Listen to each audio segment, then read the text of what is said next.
الحمد للہ وکفی والصلاة والسلام علی عباده الذین اصطفی اما بعد فاعوذ باللہ من الشیطان الرجیم بسم اللہ الرحمن الرحیم وَإِذْ قَالَ رَبُّكَ لِلْمَلَائِكَةِ إِنِّي جَاعِلٌ فِي الْأَرْضِ خَلِيفَةً قَالُوا وَتَجْعَلُ فِيهَا مَنْ يُفْسِدُ فِيهَا وَيَسْفِكُ الدِّمَاءَ وَنَحْنُ نُسَبِّحُ بِحَمْدِكَ وَنُقَدِّسُ لَكَ قال انی اعلم ما لا تعلمون صدق اللہ العظیم رب اشرح لی صدری ویسر لی امری واحلل عقدۃ من لسانی یفقہوا قولی۔ جیسا کہ میں نے عرض کیا تھا، سورہ بقرہ کے پہلے 4 رکوع نہایت اہم ہیں، نہایت جامع ہیں۔ پہلے 2 رکوعوں میں 3 قسم کے انسانوں کی وضاحت کی گئی، 3 قسم کے کردار کے نقشے کھینچ دیے گئے۔ تیسرے رکوع میں قرآن مجید کی دعوت کا خلاصہ آ گیا، توحید فی العقیدہ، توحید فی العمل، یعنی عبادت اللہ کی، ایمان بالرسالت، قرآن مجید کو منزل من اللہ کلام ماننا۔ اس میں اگر شک ہے تو جو بھی چیلنج تھا، اگر واقعتاً تمہیں شک ہے، حقیقت میں شک نہیں ہے، لیکن جیسا کہ تم کہہ رہے ہو کہ تمہیں شک ہے تو کوشش کرو اس کے مقابلے کی ایک صورت بنانا ہو۔ پھر آخرت، جنت اور دوزخ، ان دونوں کا تذکرہ ہو گیا۔ پھر ایک خاص مسئلہ جو قرآن مجید کے اسلوب پر اعتراض کی شکل میں آیا کہ اس میں مچھر جیسی حقیر شے کا بھی تذکرہ ہے، اس کی حکمت بیان کر دی گئی کہ تشبیہ اور تمثیل میں ظاہر بات ہے کہ ممثل لہو اور ممثل بہی میں مناسبت چاہیے۔ جس چیز کے لیے تمثیل بیان کی جا رہی ہے، جس شے سے تمثیل بیان کی جا رہی ہے، ان میں مناسبت ہونی چاہیے، اس میں عظیم یا حقیر کا کوئی سوال نہیں۔ پھر یہ بات کہ جن لوگوں کے دلوں میں زیغ ہے، کجی ہے، وہ اس قرآن سے بھی ان کی ضلالت میں، گمراہی میں اضافہ ہوگا۔ جو لوگ طالب حق ہیں ان کو یہ قرآن مجید ہدایت دے گا۔ اور کن کو اللہ گمراہ کرتا ہے؟ جو سرکش ہے، جو نمبر 1 اللہ سے جو عہد کر کے دنیا میں آئے تھے اس کی خلاف ورزی کر رہے ہیں اور صلہ رحمی کے بجائے قطع رحمی کرتے ہیں۔ اس کے بعد ایک بہت اہم فلسفیانہ بات آ گئی اور اسی کے ضمن میں میں نے اصل میں یہ ساری بات دہرائی ہے۔ میں نے کہا تھا کہ یہ بات واضح ہوگی آگے جا کر سورہ غافر میں۔ پھر ذہن میں لائیے کہ جب یہ صورت نازل ہوئی ہے، سورہ غافر نازل ہو چکی تھی، لہذا یہاں اجمالی تذکرہ ہے، وہاں تفصیلی تذکرہ ہے۔ اہل جہنم کا قول نقل ہوا ہے، ربنا امتنا اثنتین واحییتنا اثنتین فاعترفنا بذنوبنا فہل الی خروج من سبیل۔ اے اللہ، تو نے 2 مرتبہ ہم پر موت وارد کی، 2 مرتبہ ہمیں زندہ کیا، اب ہم نے اپنے قصور تسلیم کر لیے، تو اب یہاں سے بھی کوئی اور مرحلہ ہے یا نہیں؟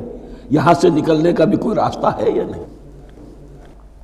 اس سے حقیقت یہ واضح ہوئی، انسان کی تخلیق اول ہوئی عالم ارواح میں، صرف ارواح کی حیثیت سے، اور حدیث میں آتا ہے الارواح جنود مجندہ، لشکروں کی شکل، تمام انسان۔ ان سے عہد لیا گیا الست بربکم قالوا بلی، پھر سلا دیا گیا ارواح کو۔ یہ گویا کہ پہلی موت تھی جو ہم گزار آئے۔ پھر عالم خلق کا مرحلہ آیا۔ عالم خلق میں یہ تناسل کے ذریعے سے رحم مادر میں جب ایک جنین تیار ہوتا ہے تو ایک حدیث ہے حضرت عبداللہ ابن مسعود سے، 4 مہینے کا جب جنین ہو جاتا ہے تو اس کے بعد وہ روح لا کر اس میں پھونک دی جاتی ہے۔ یہ گویا کہ احیاء اولا ہو گیا، پہلی مرتبہ کا زندہ کیا جانا، پہلی موت کی نیند سے جگا دیا گیا۔ اے تازہ واردان بساط ہوائے دل، اب ہم اس دنیا میں اس جسد کے ساتھ زندہ ہوئے، اب پھر موت آئے گی، جسد یہی چلا جائے گا جہاں سے آیا تھا، روح جہاں سے آئی تھی وہاں واپس جائے گی۔ ثم یمیتکم ثم یحییکم ثم الیہ ترجعون، پھر تمہیں اللہ کی طرف لوٹا دیا جائے گا۔ یہ ہے بہت گہرا نقطہ، فلسفہ دین کا۔ اس کے بعد مضمون شروع ہو رہا ہے خلافت کا، جس کا اجمالی جو ہے تذکرہ تیسرے رکوع کی آخری آیت میں آ گیا۔ هو الذی خلق لکم ما فی الارض جمیعا، زمین میں جو کچھ ہے اے انسانوں تمہارے لیے پیدا کیا گیا۔ اسی کے ساتھ جڑتا ہوا مضمون اب خلافت کا آ رہا ہے۔ وَإِذْ قَالَ رَبُّكَ لِلْمَلَائِكَةِ إِنِّي جَاعِلٌ فِي الْأَرْضِ خَلِيفَةً، اور یاد کرو جب کہ کہا تھا تمہارے رب نے فرشتوں سے میں بنانے والا ہوں زمین میں ایک خلیفہ۔ اب خلیفہ کی حقیقت کو سمجھیے، خلیفہ کسے کہتے ہیں؟ نائب۔ عام طور پر لوگوں کو مغالطہ ہوتا ہے کہ خلیفہ جانشین جو ہے وہ تو کسی کے موت کے بعد ہوتا ہے، زندگی میں تو نہیں ہوتا۔ لیکن یہاں اصل میں ہمارے لیے بہت آسان ہے، انسان کی جو اصل حقیقت ہے اس دنیا میں اس کو سمجھنے کے لیے یوں سمجھیے کہ ہم آج سے 50 سال پہلے انگریز کے غلام تھے۔ ہمارا بادشاہ یا ملکہ انگلستان میں تھا یا تھی، دہلی میں وائس رائے ہوتا تھا۔ وائس رائے کا کام کیا ہے؟ جو حکم آیا ہے ہز میجسٹیز گورنمنٹ کا یا ہر میجسٹیز گورنمنٹ کا جو حکم آیا ہے بلا چون و چرا، بغیر کسی تغیر اور تبدل کے نافذ کرے۔ ہاں جہاں کوئی حکم وہاں سے نہیں ہے تو یہاں کے حالات میں بہترین اپنی رائے قائم کرے، غور و فکر کرے، یہاں کی مصلحتیں کیا ہے، جو چیز بھی امپائر کی مصلحت میں ہو اس کے مطابق فیصلہ کر سکتا ہے۔ بین ہی یہی رشتہ ہے، اللہ ہے لیکن اللہ نے اپنے آپ کو غیب کے پردے میں چھپا لیا ہے۔ زمین پر انسان ہے، اب انسان کا کام یہ ہے جو ہدایت آ رہی ہے اللہ کی طرف سے اس پر تو بے چون و چرا عمل کرے۔ جہاں کوئی ایکسپریس ہدایت نہیں ہے، کوئی واضح ہدایت نہیں ہے، وہاں اپنے بیسٹ ججمنٹ کو ایکسرسائز کرے۔ اسی کا نام اجتہاد ہے۔ غور و فکر کرے، سوچے، اور جو بات روح دین کے زیادہ سے زیادہ مطابقت رکھنے والی ہو اس کو اختیار کر لے۔ بین ہی یہی رشتہ ہے در حقیقت، رشتہ خلافت کہ جو اللہ اور انسان کے مابین ہے۔ اب یہ جو دی گئی ہے یہ حیثیت تمام انسانوں کو دی گئی ہے۔ پوٹینشلی ہر انسان اللہ کا خلیفہ ہے، لیکن جو اللہ کا باغی ہو جائے، جو خود حاکمیت کا مدعی ہو گیا، گویا کہ وہ باغی ہے۔ اب اگر شاہ جہان بادشاہ تھا، اس کا کوئی ولی عہد تھا، اور ولی عہد جو ہے صبر نہیں کر سکتا، اپنے باپ کی زندگی ہی میں بغاوت کر دیتا ہے، حکومت حاصل کرنا چاہتا ہے، تو اب وہ کیا ہے؟ واجب القتل ہے۔ جو لوگ بھی حاکمیت کے مدعی ہو گئے، ویسے تو حقیقت واجب القتل ہے، لیکن دنیا میں مہلت دی ہے اللہ نے، یہ دارالامتحان ہے، فوراً قتل نہیں کرتا، فوراً ختم نہیں کرتا۔ وَلَوْلَا كَلِمَةٌ سَبَقَتْ مِن رَبِّكَ إِلَىٰ أَجَلٍ مُّسَمًّى لَقُضِيَ بَيْنَهُمْ، اگر یہ پہلے بات طے نہ ہو چکی ہوتی، ایک وقت معین تک کے لیے انہیں مہلت اللہ نے نہ دی ہوتی تو اللہ فیصلہ چکا دیتا، لیکن مہلت دی ہے۔ لیکن کم سے کم اتنی سزا ملتی ہے کہ اب وہ خلافت کے حق سے محروم کر دیے گئے۔ گویا کہ اب خلافت دنیا میں ہوگی خلافت المسلمین، صرف وہی شخص کہ جو اللہ کو مانے اپنا حاکم مطلق، وہ خلافت کا اہل ہے۔ تو یہ چند باتیں خلافت کی اصل حقیقت کے ضمن میں یہیں پر سمجھ لیجیے۔ وَإِذْ قَالَ رَبُّكَ لِلْمَلَائِكَةِ إِنِّي جَاعِلٌ فِي الْأَرْضِ خَلِيفَةً قَالُوا أَتَجْعَلُ فِيهَا مَن يُفْسِدُ فِيهَا وَيَسْفِكُ الدِّمَاءَ وَنَحْنُ نُسَبِّحُ بِحَمْدِكَ وَنُقَدِّسُ لَكَ۔ اور یاد کرو جب کہ تمہارے رب نے کہا تھا فرشتوں سے کہ میں زمین میں خلیفہ بنانے والا ہوں، تو انہوں نے کہا کہ کیا تو بنائے گا اس میں جو فساد مچائے گا اس میں اور خوریزی کرے گا۔ وَنَحْنُ نُسَبِّحُ بِحَمْدِكَ وَنُقَدِّسُ لَكَ، ہم آپ کی تسبیح اور تحمید اور آپ کی تقدیس میں لگے ہوئے ہیں۔ قَالَ إِنِّي أَعْلَمُ مَا لَا تَعْلَمُونَ، فرمایا میں جانتا ہوں جو تم نہیں جانتے۔ اب یہاں سوال پیدا ہوتا ہے کہ فرشتوں کو یہ گمان کیسے ہوا، یہ خیال کیسے ہوا؟ دو رائے ہیں اس میں۔ ایک تو یہ کہ انسان کی تخلیق سے پہلے اس دنیا میں جنات تھے، اور انہیں بھی کچھ اللہ نے تھوڑا سا اختیار دیا تھا، اور انہوں نے یہاں فساد مچایا. انہی پر قیاس کرتے ہوئے فرشتوں نے سمجھا کہ انسان بھی پھر زمین میں فساد مچائے گا، خونریزی کرے گا. ایک دوسری اصولی بات یہ کہی گئی ہے کہ خلافت کا لفظ جب استعمال ہوا تو اس کے معنی ہے کہ کوئی نہ کوئی اختیار بھی ملے گا. جنات کے بارے میں خلافت کا لفظ کہیں نہیں آیا، انسان کے بارے میں آ رہا ہے. خلیفہ بالکل بے اختیار نہیں ہوتا، جیسا کہ میں نے عرض کیا جہاں واضح حکم ہے تو اس کی تو تنفیذ، جہاں نہیں ہے وہاں اپنی رائے سے جتنا بھی بہتر سے بہتر سوچ سکتا ہو انسان رائے قائم کرے. یہ اختیار جو ہے ظاہر بات ہے جہاں اختیار ہوگا صحیح استعمال ہونے کا بھی امکان ہے، غلط استعمال ہونے کا بھی امکان ہے. اختیار تو بلکہ یہ کہ آپ کا پولیٹیکل سائنس کا تو ایکزیم یہ ہے authority turns to corrupt and absolute authority corrupts absolutely. تو ٹینڈنسی کرپشن کی ہوتی ہے اختیار کے اندر. اس بنا پر انہوں نے قیاس کیا کہ اس میں فساد ہوگا، خونریزی ہوگی. اللہ تعالیٰ نے فرمایا اپنی حکمتوں سے میں خود واقف ہوں، میں کیوں بنا رہا ہوں یہ میں جانتا ہوں، تم نہیں جانتے. وَعَلَّمَ آدَمَ الْأَسْمَاءَ كُلَّهَا، اور اللہ نے سکھا دیے آدم کو تمام کے تمام نام. اب اس میں بھی ایک رائے تو یہ ہے، بلکہ اس میں تقریباً اجماع ہے مفسرین کا، کہ اس سے مراد ہے تمام اشیاء کے نام، اور تمام اشیاء کے نام سے مراد ہے ان کی حقیقت کا علم. ہیومن نالج جو ہے اگر آپ اس کا تجزیہ کریں گے تو وہ یہی ہے کہ انسان ایک چیز کو پہچانتا ہے، پھر اس کے لیے ایک نام رکھتا ہے یا کوئی ٹرم اس کے لیے قائم کرتا ہے. اس نام یا ٹرم اور اس کے حوالے سے، اصطلاح کے حوالے سے بہت سے حقائق کو اپنے ذہن کے اندر محفوظ کرتا ہے. تو گویا کہ ان علمہ آدم الاسماء کلہا تمام نام سکھا دیے کل مادی کائنات کے اندر جو کچھ وجود میں آنے والا تھا، ان سب کی حقیقت سے پوٹینشلی حضرت آدم کو آگاہ کر دیا. یہ پوٹینشل علم ہے، ہیومن نالج، جو ایکوائرڈ نالج ہے، جو انسان کو سمع اور بصر اور اپنے اس دماغ کے کمپیوٹر کے ذریعے سے حاصل ہوتا ہے. ایک ہے ریویلڈ نالج جو اللہ وحی کے ذریعے سے بھیجتا ہے. ایک ہے ایکوائرڈ نالج، انسان خود علم حاصل کرتا ہے. اس نے آنکھوں سے دیکھا، کان سے سنا، نتیجہ نکالا، اور اس کمپیوٹر نے اس کو پروسیس کیا، اس نتیجے کو کہیں میموری کے اندر سٹور کر لیا. یہ کمپیوٹر ہے بہت بڑا. پھر کچھ اور دیکھا، کچھ اور سنا، کچھ چھو کر معلوم ہوا، کچھ چکھ کر معلوم ہوا، کچھ سونگھ کر معلوم ہوا، کوئی اور نتیجہ نکلا، اسے وہ پاس میموری کے ساتھ اس کو ٹیلی کیا اور نتیجہ نکالا.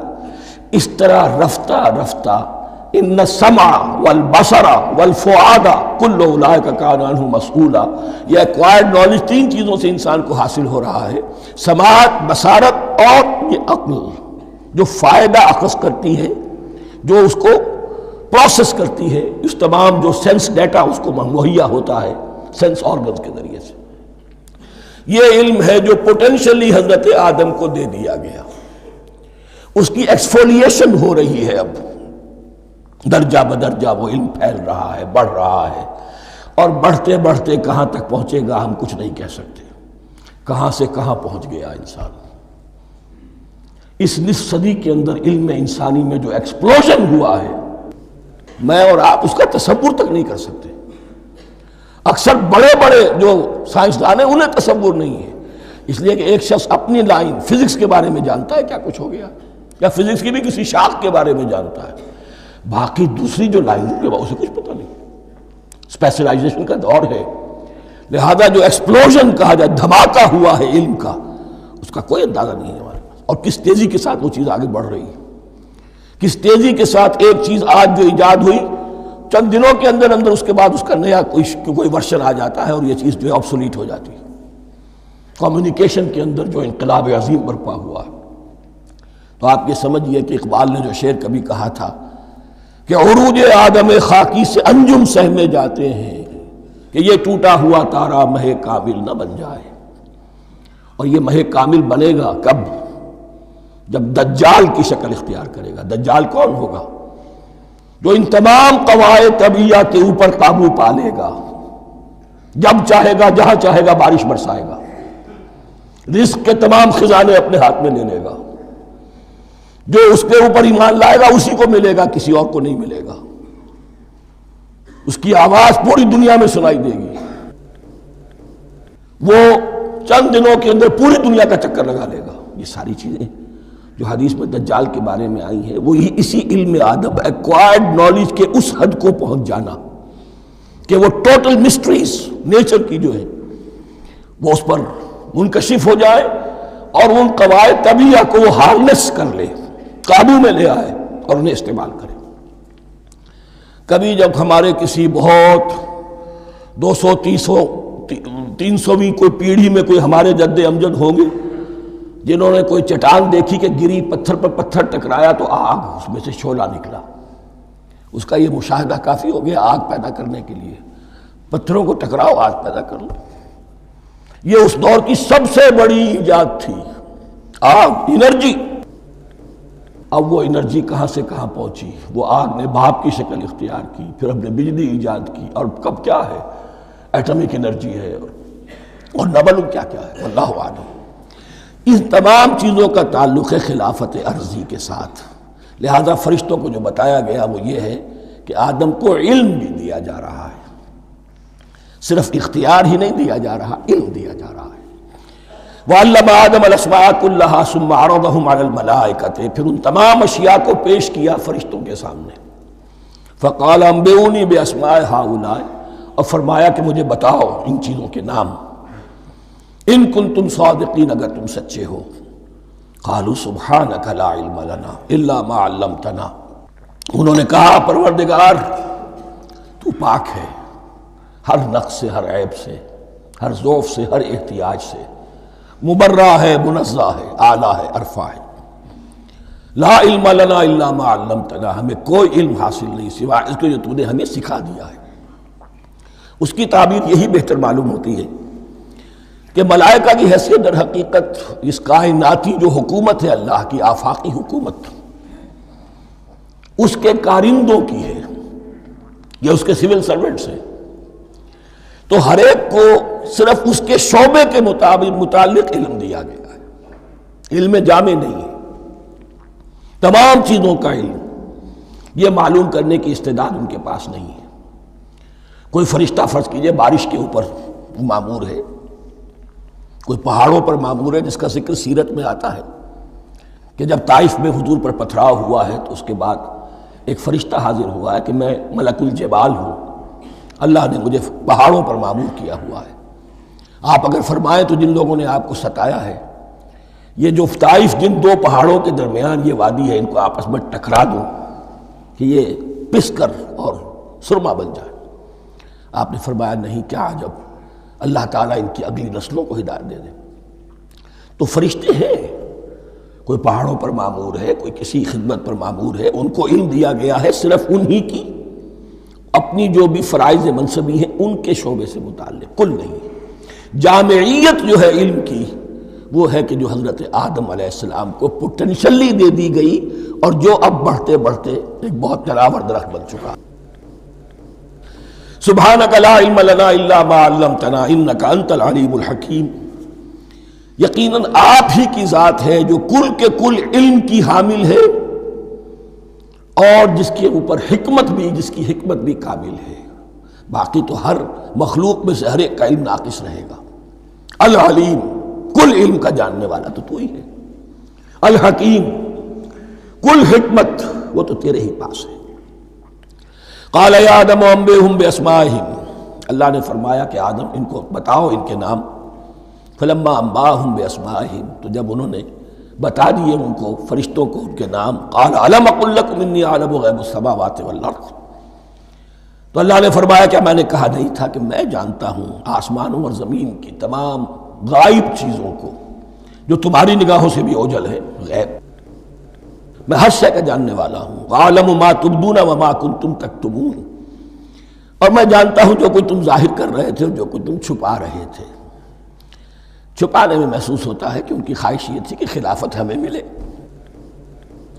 ہم خدام ادب ہیں، ہر وقت تسبیح و تحمید اور تقدیس میں مصروف ہیں، جو حکم ملتا ہے بجا لاتے ہیں، تو یہ خلافت کسی اور مخلوق کو کیوں ملے؟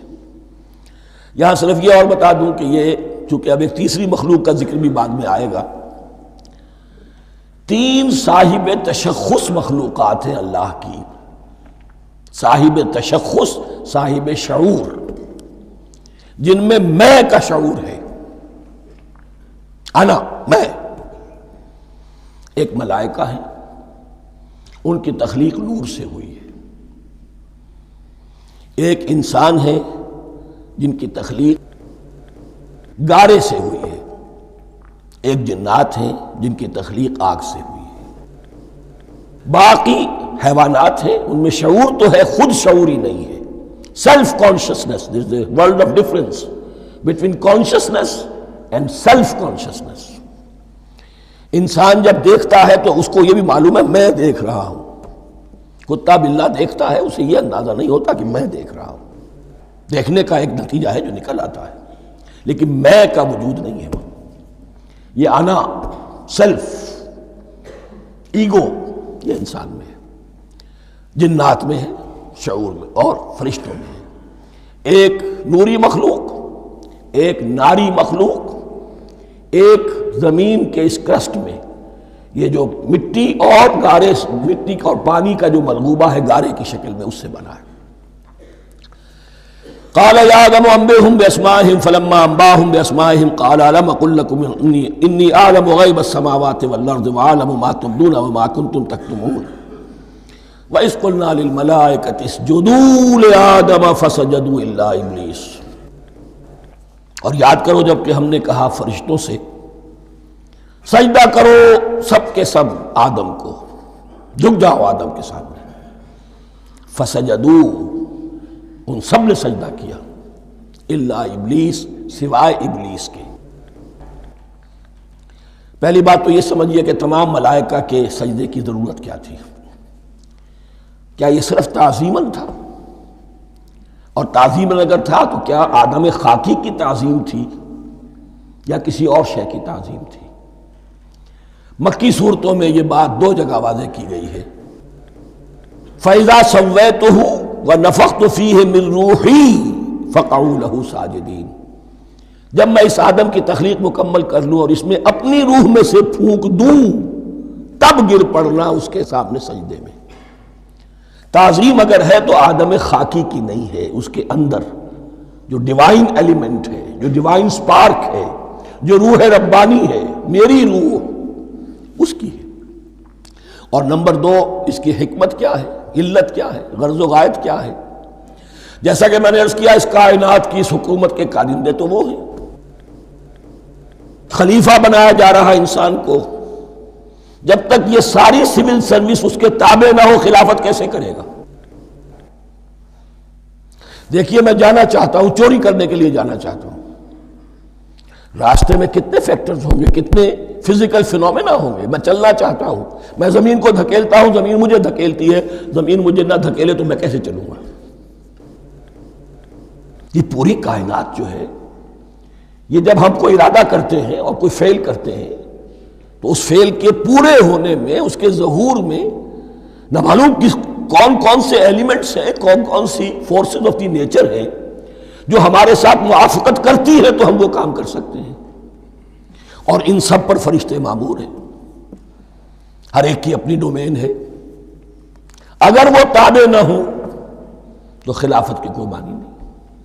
خلافت دی گئی ہے، یہ ادھر جانا چاہتا ہے جانے دو، یہ نماز کے لیے مسجد میں جانا چاہتا ہے جانے دو، یہ چوری کے لیے نکلا ہے نکلنے دو، اس لیے کہ اس کو جو اختیار دیا گیا ہے، اس کے اختیار کے استعمال میں یہ تمام جو قوتیں ہیں وہ اس کے ساتھ موافقت کرتی ہیں، تب اس کا کوئی ارادہ، وہ اچھا ہو یا برا، وہ پایہ تکمیل کو پہنچ سکتا ہے۔ یہ گویا کہ سبارڈینیشن اس کے لیے سمبل کہ تمام فرشتوں کو جھکا دیا گیا۔ البتہ اس آیت میں ایک مغالطہ پیدا ہوتا ہے، الا ابلیس، سوائے ابلیس کے۔ مغالطہ یہ پیدا ہوتا ہے کہ شاید وہ بھی فرشتہ تھا، اس لیے کہ حکم تو فرشتوں کو دیا گیا تھا۔ پھر نوٹ کیجئے، اس سے پہلے، بہت پہلے سورہ کہف نازل ہو چکی ہے، اور سورہ کہف میں فرما دیا گیا ہے کان من الجن ففسق عن امر ربی، وہ جن تھا پس اس نے سرکشی کی اپنے رب کے حکم سے۔ فرشتے کی شان یہ نہیں ہے، وہ اللہ کے کسی حکم کی سرتابی نہیں کرتا۔ لا یعصون اللہ ما امرہم ویفعلون ما یؤمرون، وہ اللہ کے کسی حکم کی نافرمانی نہیں کرتے اور جو حکم ملتا ہے بجا لاتے ہیں۔ یہ جنات کے اندر اختیار تھا، جیسے اختیار انسانوں کو دیا گیا ہے۔ جنات میں نیک بھی ہیں، بد بھی ہیں، اعلیٰ بھی ہیں، ادنا بھی ہیں، جیسے انسانوں میں۔ لیکن یہ عزازیل جو جن تھا، علم اور عبادت دونوں کے اعتبار سے بہت بلند ہو گیا تھا، اور یہ فرشتوں کا یوں سمجھیے کہ ہم نشین، فرشتوں کے ساتھ اس طور سے شامل، جیسے بہت سے انسان بھی اگر اپنی بندگی میں، زہد میں، عبادت میں، نیکی میں ترقی کریں تو ان کا ملأ اعلیٰ کے ساتھ، عالم ارواح کے ساتھ، عالم ملائکہ کے ساتھ ایک رابطہ قائم ہوتا ہے۔ اسی طریقے سے وہ جو عزازیل تھا، جن ہونے کے باوجود اپنی نیکی، عبادت، پارسائی اور اپنے علم میں فرشتوں سے بہت آگے تھا، اس لیے معلم الملکوت کی شکل اختیار کر چکا تھا۔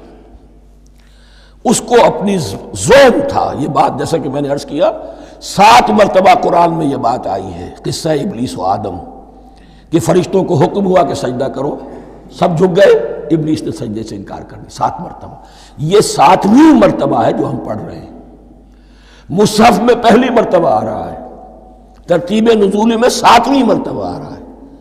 یہ آدم و ابلیس کا قصہ اس سے آگے سورہ اعراف میں آئے گا، پھر سورہ ہجر میں آئے گا، سورہ بنی اسرائیل میں آئے گا، سورہ کہف میں آئے گا، سورہ طٰہٰ میں آئے گا، سورہ صاد میں آئے گا، 6 مرتبہ مکی قرآن میں، 1 مرتبہ یہاں۔ تو یہاں اشارہ نہیں کیا، اس لیے مغالطہ ہو سکتا ہے، لیکن یہ کہ سورہ کہف میں آپ کو بتا چکا ہوں کان من الجن ففسق عن امر ربی، اس نے اپنے رب کے حکم سے سرتابی۔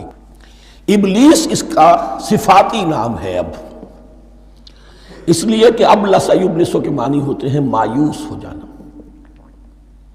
یہ اللہ کی رحمت سے بالکل مایوس ہے، اور مایوس جو ہو جائے وہ شیطان ہو جاتا ہے۔ اب میرا تو چھٹکارا نہیں ہے، جتنوں کو برباد کر سکوں کروں، میری تو عاقبت خراب ہو چکی ہے، جتنوں کو اپنے ساتھ، ہم تو ڈوبے ہیں صنم، تم کو بھی لے ڈوبیں گے۔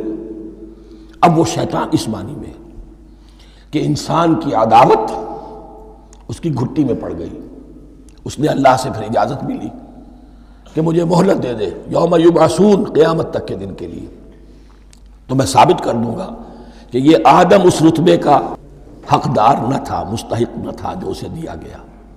انا خیر منہ، میں اس سے بہتر ہوں۔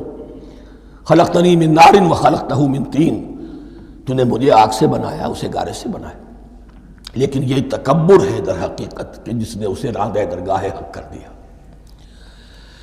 وَإِذْ قُلْنَا لِلْمَلَائِكَةِ اسْجُدُوا لِآدَمَ فَسَجَدُوا إِلَّا إِبْلِيسَ أَبَىٰ وَاسْتَكْبَرَ، ابا اس نے انکار کیا، واستکبر اور تکبر کیا، استکبار کیا، وَكَانَ مِنَ الْكَافِرِينَ۔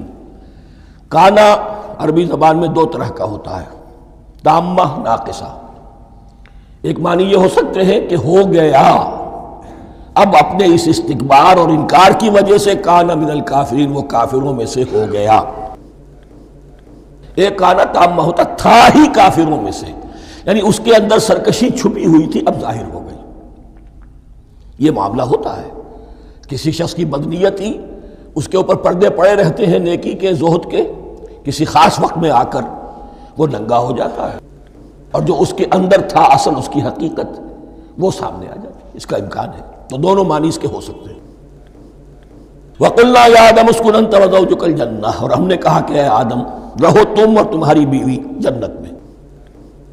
اب یہ جنت کون سی ہے؟ اکثر حضرات کے نام کر کے نزدیک یہ جنت کہیں آسمان ہی میں تھی، آسمان ہی میں حضرت آدم کی تخلیق ہوئی۔ البتہ یہ سب مانتے ہیں کہ ایک وہ جنت الفردوس جو ہے، جس میں جانے کے بعد پھر واپس نکلنے کا کوئی امکان نہیں، یہ وہ جنت نہیں ہے جس میں کہ آخرت میں لوگوں کو جا کر داخل ہونا ہے، اس میں داخل ہونے والے کے نکلنے کا کوئی امکان نہیں۔ ایک رائے یہ بھی ہے، میرا رجحان اس رائے کی طرف ہے، تخلیق آدم اسی زمین پر ہوئی ہے۔ وہ جن مراحل سے گزری ہے تخلیق، وہ ایک علیحدہ مسئلہ ہے۔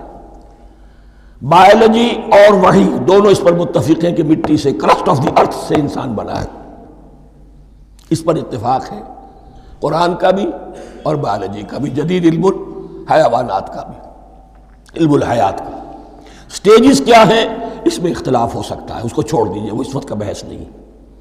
یہی کسی اونچے مقام پر کوئی سرسبز و شاداب علاقہ تھا جہاں حضرت آدم کو رکھا گیا، کہ جہاں ہر طرح کے میوے تھے، ہر شے، لا تظمأ فیہا ولا تضحیٰ، نہ اس میں بھوک لگے گی، نہ دھوپ تمہیں ستائے گی، ہر طرح کی چیز تمہیں فراہم ہے۔ وہاں رکھے گئے ہیں صرف ایک ڈیمانسٹریشن کے لیے، کہ انہیں نظر آ جائے کہ شیطان میرا دشمن ہے، وہ مجھے ورغلائے گا، طرح طرح سے میرے اندر وسوسہ اندازی کرے گا، میرے اور میری اولاد کے، صرف ایک ڈیمانسٹریشن۔ اس کی مثال یوں سمجھیے کہ سلیکشن تو ہو گیا، سی ایس پی گریڈ میں کوئی شخص آ گیا ہے، لیکن اب وہ سول سروس اکیڈمی میں رکھا جا رہا ہے۔ تو یہ کوئی اکیڈمی ہو سکتا ہے اسی زمین پر ہو، صرف بتانا یہ تھا کہ تمہیں معلوم ہو جائے کہ یہ شیطان تمہارا دشمن ہے۔ اس لیے کہ اس میں جو ایک لفظ حبوط کا آ رہا ہے، وہ حبوط صرف ایک ہی معنی میں نہیں ہوتا، دوسری معنی میں بھی ہے۔ واللہ عالم، یہ چیزیں پھر متشابہات میں رہیں گی، اس لیے ان کے بارے میں کوئی ایک رائے دوسری رائے، اس کے لیے ذہن سے، عقل سے بات کر کے ایک یا دوسری رائے اختیار کر سکتے ہیں۔ وَقُلْنَا يَا آدَمُ اسْكُنْ أَنْتَ وَزَوْجُكَ الْجَنَّةَ، اور ہم نے کہا کہ رہو اے آدم، تم بھی اور تمہاری بیوی بھی باغ میں، اس باغ میں، الجنہ، اس باغ میں، گویا کہ اشارہ کیا جا رہا۔ وَكُلَا مِنْهَا رَغَدًا حَيْثُ شِئْتُمْ، اور کھاؤ اس میں سے با فراغت جہاں سے چاہو، ہر طرح کا پھل ہے کھاؤ۔ وَلَا تَقْرَبَا هَٰذِهِ الشَّجَرَةَ، یہاں پہ اس درخت کا نام نہیں دیا گیا، اشارہ اس درخت کے قریب مت جانا۔ فَتَكُونَا مِنَ الظَّالِمِينَ، تو تم ظالموں میں سے ہو جاؤ گے،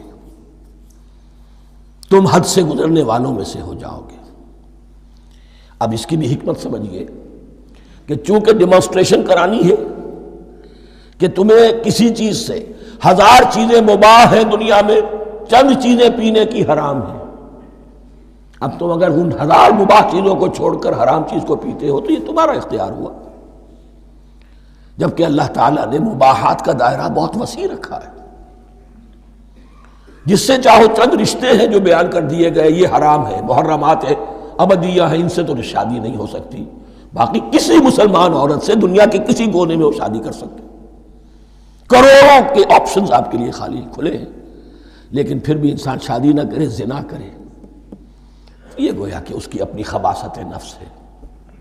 ایک نہیں، دو دو، تین تین، چار چار تک شادی کرو، اجازت ہے تمہیں۔ تو اس اعتبار سے مباحات، اب یہ پورا باغ تمہارے لیے مباح ہے، بس ایک درخت ہے، اس کے پاس نہ جانا، اور درخت کا نام لینے کی کوئی ضرورت نہیں، تو آزمائش تھی نا، صرف ایک آزمائش اور اس کی ڈیمانسٹریشن۔ فَأَزَلَّهُمَا الشَّيْطَانُ عَنْهَا، تو پھسلا دیا ان دونوں کو شیطان نے اس درخت کے بارے میں۔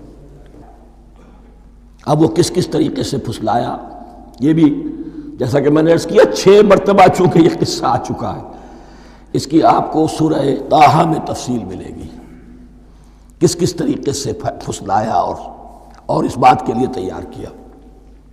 فَأَخْرَجَهُمَا مِمَّا كَانَا فِيهِ، تو نکلوا دیا ان دونوں کو اس کیفیت میں سے جس میں کہ وہ تھے، وہ کیفیت کہ نہ کوئی مشقت ہے، نہ کوئی محنت ہے، اور انسان کو ہر طرح کا اچھے سے اچھا پھل مل رہا ہے، تمام ضروریات فراہم ہیں، خاص کوئی حلۂ جنت ہے جس کا کہ لباس بھی عطا کیا گیا ہے، لیکن ان کیفیات سے اب نکال کر، اب جسے آپ کہیں گے بٹر فیکٹس آف لائف، اچھا اب جاؤ، یہ ڈیمانسٹریشن کرنی تھی، ہو گئی، شیطان تمہارا دشمن ہے، تمہارا اور تمہاری نسل کا، شیطان لعین، اور وہ تمہیں پھسلائے گا جیسے آج پھسلایا ہے۔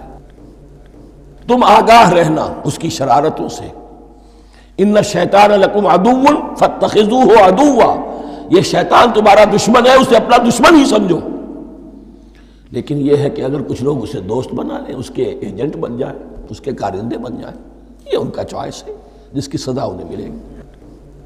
فَأَخْرَجَهُمَا مِمَّا كَانَا فِيهِ وَقُلْنَا اهْبِطُوا بَعْضُكُمْ لِبَعْضٍ عَدُوٌّ، اور ہم نے کہا اترو، تم سب ایک دوسرے کے دشمن ہوگے، اب یہ چونکہ جمع کا صیغہ آیا ہے، ایک دوسرے کے دشمن ہو گئے، تو ایک دشمنی تو شیطان اور آدم اور ذریت آدم کی ہے، ایک اور دشمنی بھی ہے جو انسان میں مرد اور عورت کے مابین ہے۔ عورت بھی پھسلاتی ہے، غلط راستے پر ڈالتی ہے، مرد عورتوں کو گمراہ کرتے ہیں، عورتیں مردوں کو گمراہ کرتی ہیں۔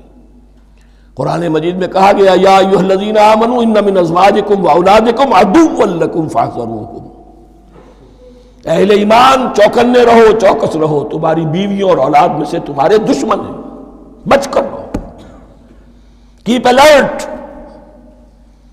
کہیں ان کی محبت تمہیں راہ حق سے منحرف نہ کر دے۔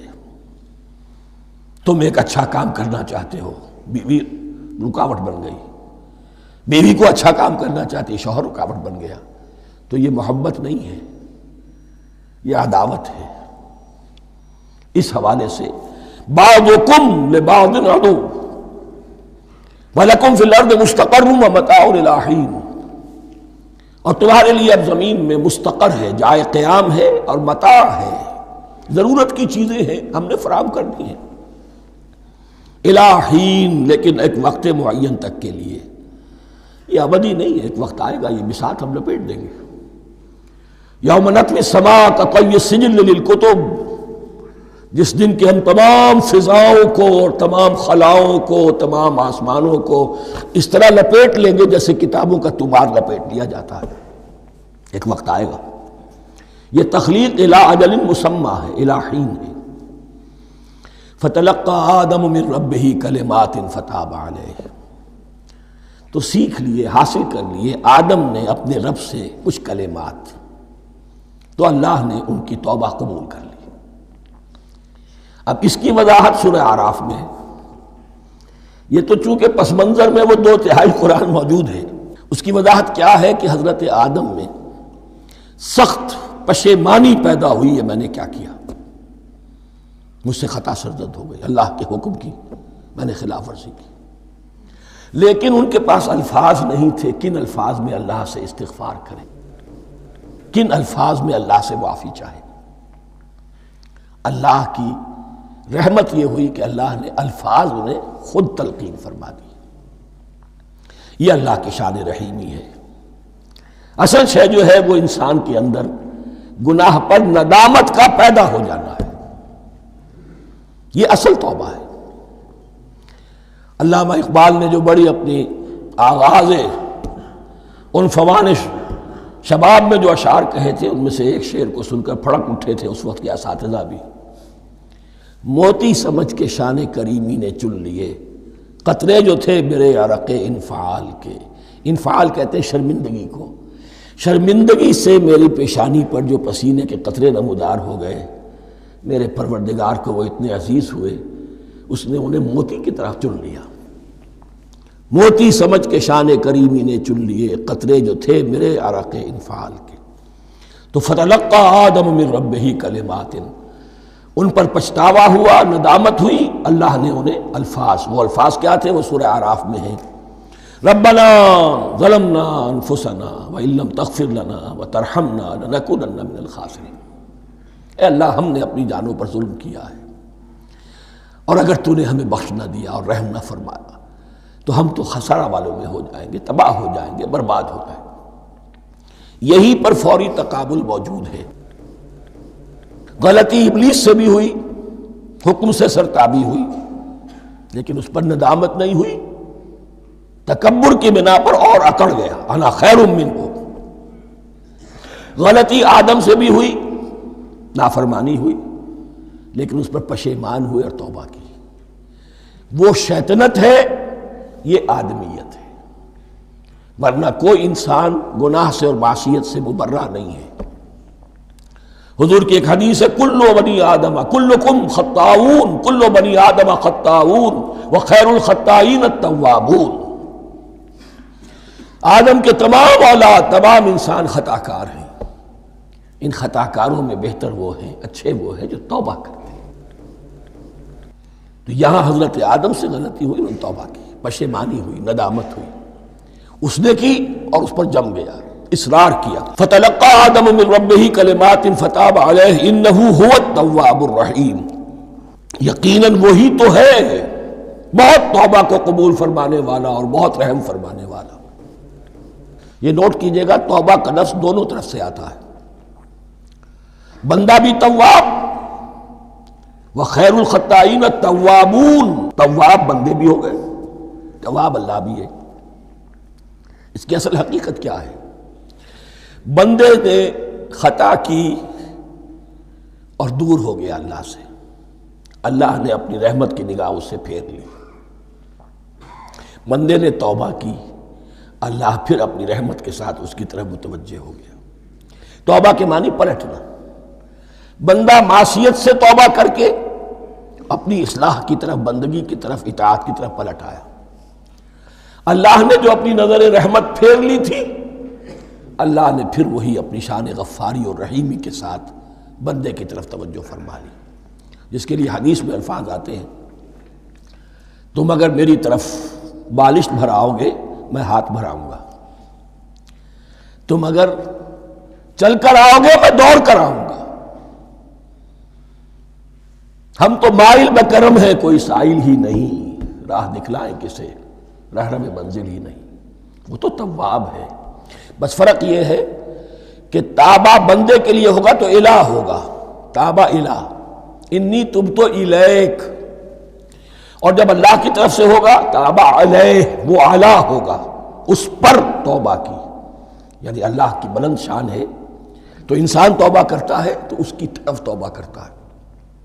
اللہ کی شان کیا ہے؟ وہ توبہ کرتا ہے تو بندے پر علیٰ. فتاب علیہ انہ هو التواب الرحیم. قلنا اہبطوا منہا جمیعا. ہم نے کہہ دیا اتر جاؤ اس سے اب تم سب کے سب. فَإِمَّا يَأْتِيَنَّكُم مِّنِّي هُدًى. اب یہاں لفظ آیا اہبطوا، یہاں بھی پہلے بھی آیا ہے.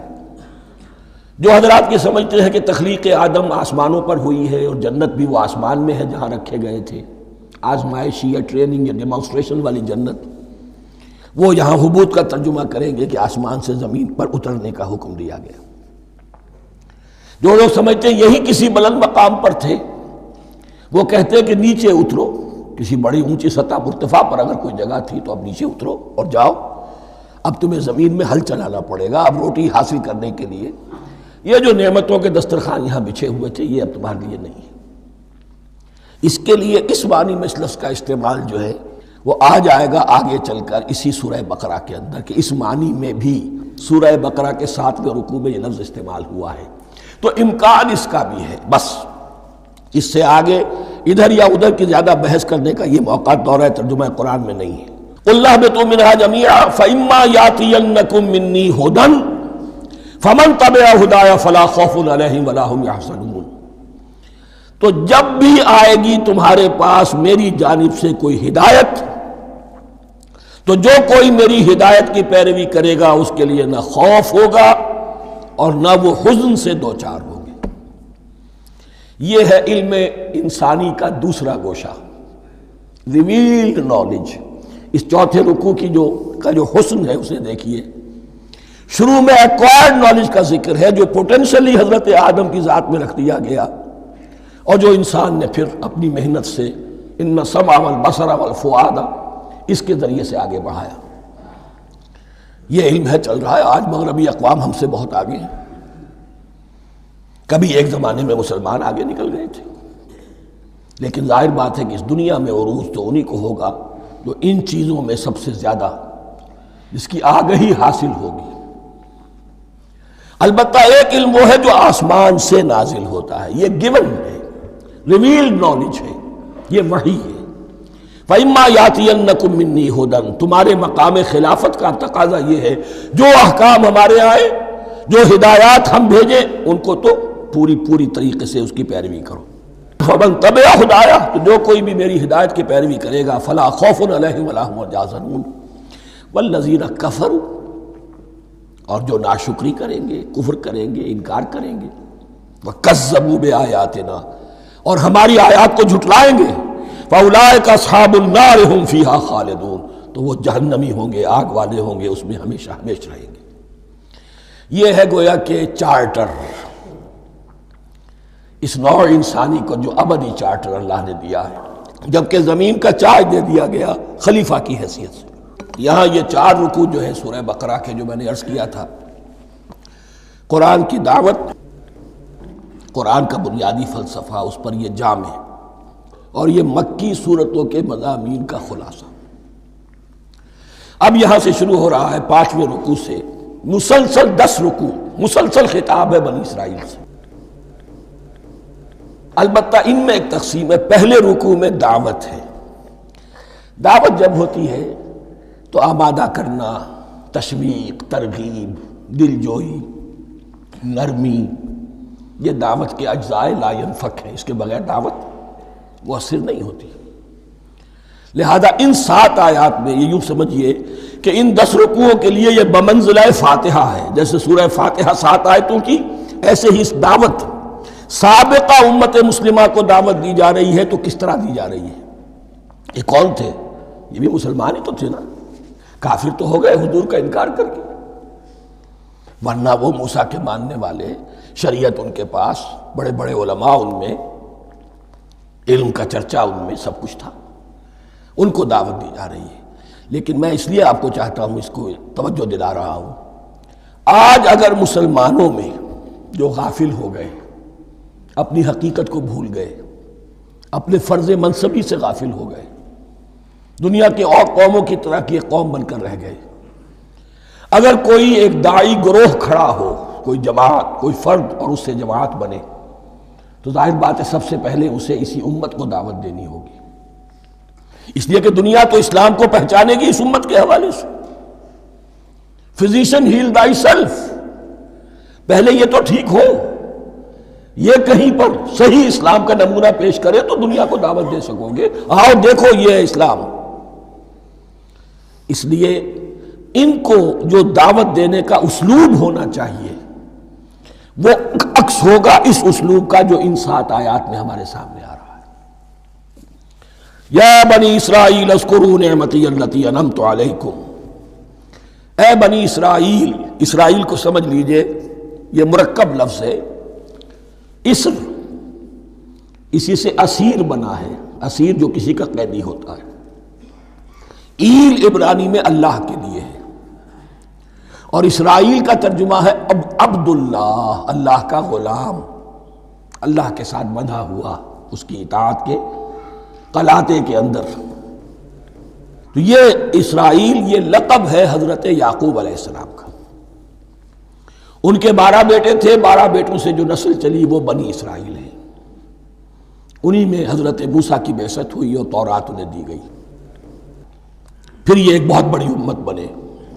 ان پر 4 ادوار آ چکے تھے قرآن مجید کے نزول کے وقت، 2 مرتبہ اللہ کی رحمت کی بارشیں ہوئیں، انہیں عروج نصیب ہوا، 2 مرتبہ ان کو دنیا پرستی، شہوت پرستی، اللہ کے احکام کو پس و پیش ڈال دینے کی سزا میں عذاب کے کوڑے ان پر برسے۔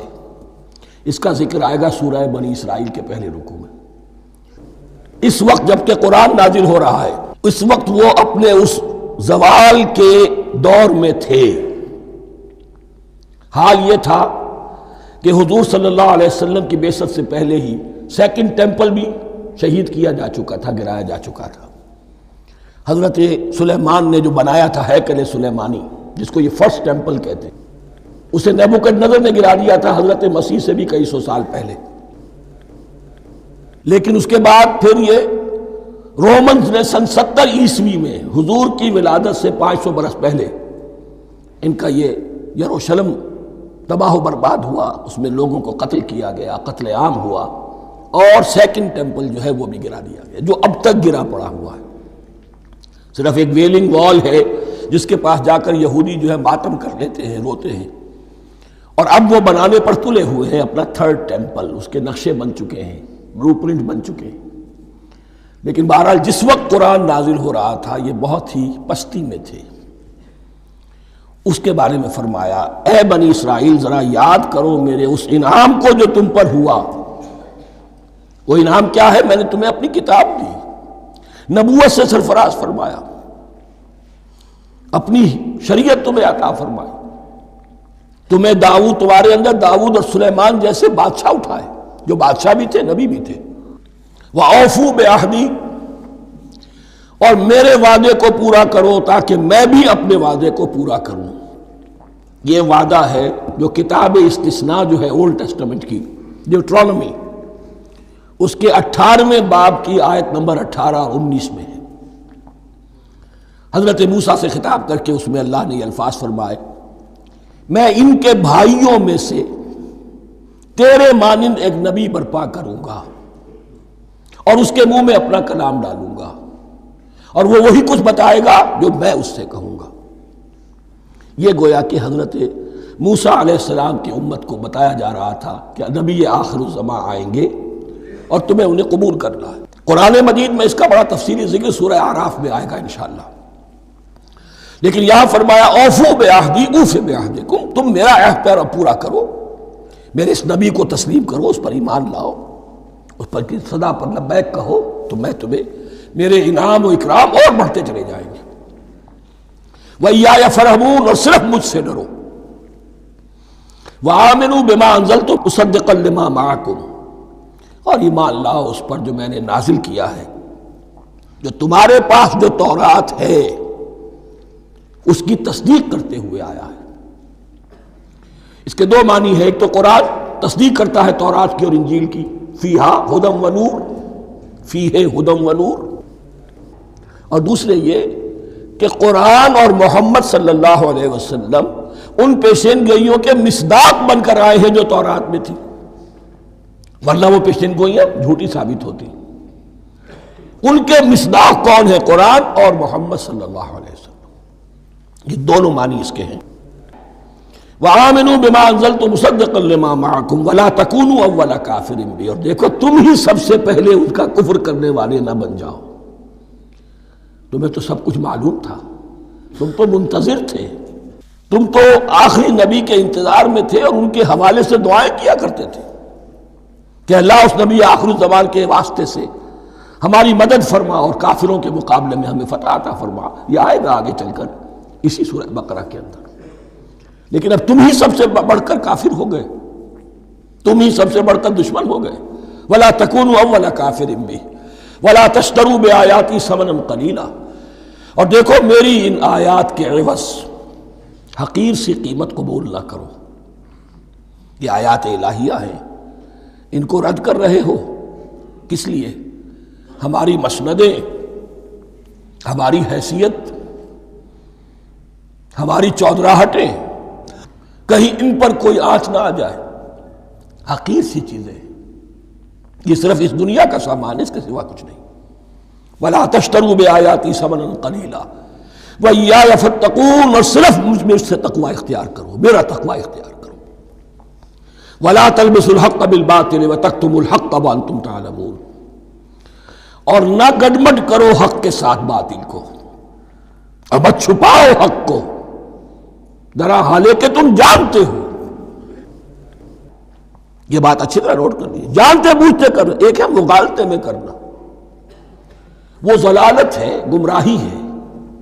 ایک جان بوجھ کر کرنا، حق کو پہچان کر اسے رد کرنا، یہ پھر اللہ تعالیٰ کے غضب کو دعوت دینا ہے، ریت آف اللہ، اس کے غضب کو دعوت دینا ہے کہ حق کو پہچان کر اس کی نفی کی جائے۔ وَأَنْتُمْ تَعْلَمُونَ، علماء یہود قرآن مجید میں آگے چل کر آئے گا، ایسے پہچانتے تھے محمد کو اور قرآن کو جیسے اپنے بیٹوں کو، یعرفونہ کما یعرفون ابناہم، ایسے پہچانتے جیسے اپنے بیٹوں۔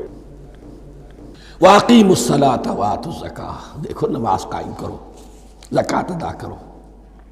وَارْکَعُوا مَعَ الرَّاکِعِینَ، اور جھکنے والوں کے ساتھ جھکو۔ یہ اول تو رکوع کو انہوں نے اپنے ہاں سے خارج کر دیا تھا، ثانیاً باجماعت نماز ان کے ہاں ختم ہو گئی تھی۔ وَارْکَعُوا مَعَ الرَّاکِعِینَ، جماعت باجماعت نماز کی طرف اشارہ ہے۔ أَتَأْمُرُونَ النَّاسَ بِالْبِرِّ وَتَنْسَوْنَ أَنفُسَكُمْ، کیا تم لوگوں کو نیکی کا حکم دیتے ہو، تقویٰ کی، پارسائی کی تعلیم دیتے ہو؟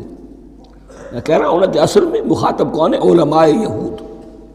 اس آیت سے ثابت ہو گیا عالم ہمارا بھی جب بھی کھڑا ہوگا اونچے سے اونچا آواز کہے گا، اعلیٰ سے اعلیٰ بات کہے گا۔ اکثر و بیشتر کا حال یہ ہے کہ ان کا اپنا کردار دیکھیے تو کوئی مناسبت ہی نہیں اس سے کہ جو وہ بات کہہ رہا ہے، جو لوگوں کو دعوت دے رہا ہے اس پر خود عمل نہیں۔ تو یہی در حقیقت علماء یہود کا کردار بن چکا تھا۔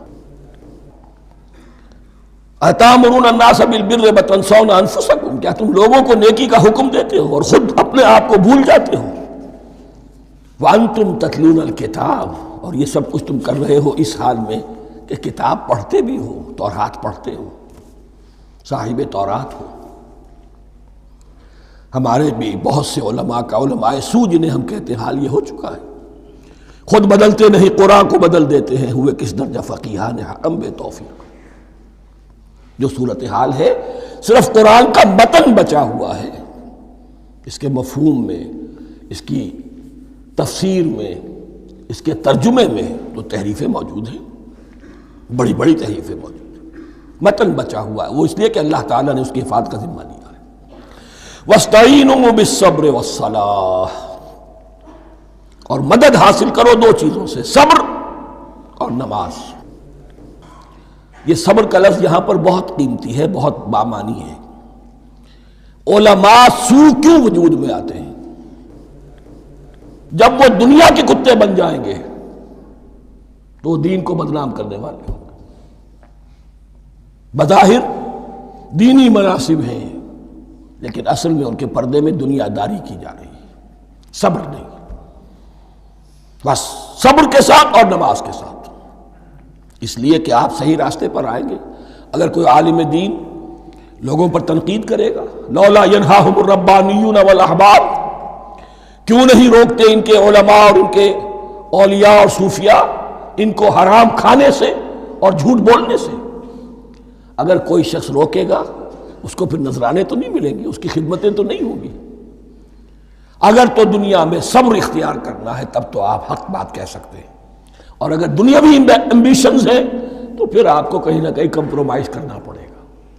وَاسْتَعِینُوا بِالصَّبْرِ وَالصَّلَاةِ، صبر اور نماز۔ وَإِنَّهَا لَكَبِیرَةٌ، اور یقیناً یہ بہت بھاری شے ہے، بہت بھاری شے ہے۔ عام طور پر خیال یہ ہے کہ انہا کی ضمیر صرف صلاۃ کی طرف جاتی ہے، نماز بہت بھاری ہے۔ ایک رائے یہ ہے کہ نہیں، یہ پورے طرز عمل کی طرف جا رہی ہے۔ یہ طرز عمل کہ خود صبر کرو، اس دنیا میں صبر کرو، دنیا اور دنیا کے متعلقات میں کم سے کم پر قانے ہو جاؤ، اور حق کا بول بالا کرنے کے لیے میدان میں آ جاؤ۔ یہ طرز عمل، اور اس میں پھر نماز، الصلاۃ عماد الدین۔ وَإِنَّهَا لَكَبِيرَةٌ إِلَّا عَلَى الْخَاشِعِينَ، یہ یقیناً بہت بھاری چیز ہے، یہ روش، یہ رویہ بھی بہت بھاری اور نماز بھی بہت بھاری ہے، سوائے ان خشوع رکھنے والوں کے، ڈرنے والوں کے، جن کے دل جھک گئے ہیں اللہ کے سامنے۔ الَّذِينَ يَظُنُّونَ أَنَّهُمْ مُلَاقُو رَبِّهِمْ، جنہیں یہ یقین ہے کہ انہیں اپنے رب سے ملاقات کرنی ہے، جیسا کہ میں نے شروع میں توجہ دلائی تھی، وَبِالْآخِرَةِ هُمْ يُوقِنُونَ، یہ ایمان بالآخرت ہے جو انسان کو سیدھا رکھتا ہے عمل کے میدان میں۔ الذین یظنون انہم ملاقو ربہم وانہم الیہ راجعون، اور جنہیں یہ یقین ہے کہ بالآخر اسی کی طرف ہمیں لوٹنا ہے۔ بارک اللہ لی ولکم فی القرآن العظیم ونفعنی وإیاکم بالآیات والذکر۔